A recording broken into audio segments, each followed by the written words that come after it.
Ilang taon na ikaw? 2. Ka nakatira? Pangalan ni mama, anong pangalan? Yan. Saan nagtatrabaho si mama mo? Anong ginagawa sa kusina? Nagluluto. Oy! Saan yung pupunta?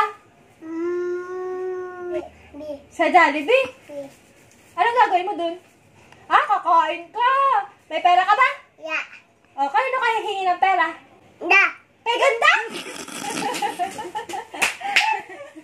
Paano kung walang pera si Ganda? Paano kung walang pera si Ganda, kayo nyo kahihingi? Paano kung walang pera si Ganda, kayo nyo kahihingi? Kay Ganda? Paano kapag kay Mami? Kay Mami ka nahihingi.